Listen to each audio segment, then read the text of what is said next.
बहुत समय पहले की बात है। एक घना जंगल था जहां अनेक जानवर मिलजुल कर रहते थे। उसी जंगल में एक चंचल और बुद्धिमान बंदर भी रहता था। वो बहुत फुर्तीला था और हर वक्त कुछ नया करने की सोचता रहता।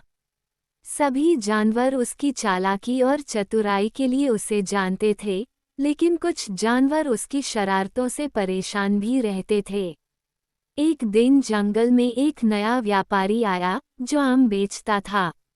वो अपने साथ एक टोकरा भर आम लेकर आया और एक पेड़ के नीचे बैठ गया। उसने एक तख्ती लगाई, मीठे आम सिर्फ 5 रुपए में। सभी जानवर उत्सुक होकर आम खरीदने लगे। बंदर भी वहां आया, लेकिन उसके पास पैसे नहीं थे। उसने सोचा, क्यों न कुछ तरकीब लगाई जाए। बंदर ने व्यापारी से कहा, अगर मैं तुम्हारे आमों का प्रचार करूं और पूरे जंगल में खबर फैला दूं, तो क्या तुम मुझे कुछ आम मुफ्त में दोगे?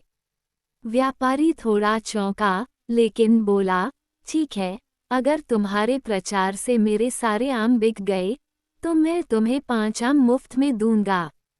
बंदर पूरे जंगल में पेड़ों से पेड़ों पर कूदता गया और चिल्ला चिल्ला कर बोला, आओ आओ, मीठे आम, सबसे स्वादिष्ट आम। जो खाए वो उंगलियां चाटता रह जाए। उसकी आवाज और चंचलता से जानवरों की भीड़ लग गई और जल्दी ही व्यापारी के सारे आम बिक गए। व्यापारी खुश हुआ और उसने वादा निभाते हुए बंदर को 5 आम दिए। बंदर ने आम तो ले लिए, लेकिन उसे और भी आम चाहिए थे। उसने अगली सुबह फिर एक योजना बनाई।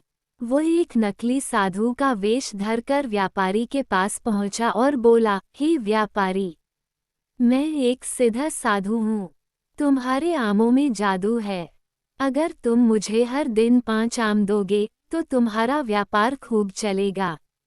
व्यापारी पहले तो थोड़ा झिझका, लेकिन जंगल में फैली बंदर की लोकप्रियता को देखकर मान गया। कुछ दिन तो ठीक चला, लेकिन फिर एक दिन सच सामने आ गया। एक तोता जो बंदर का दोस्त था, उसने व्यापारी को बता दिया कि वह साधु कोई और नहीं, वही चालाक बंदर है। अब व्यापारी बहुत नाराज हुआ।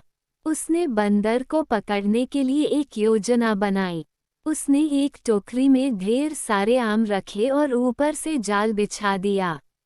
जैसे ही बंदर आम खाने आया, वह जाल में फंस गया।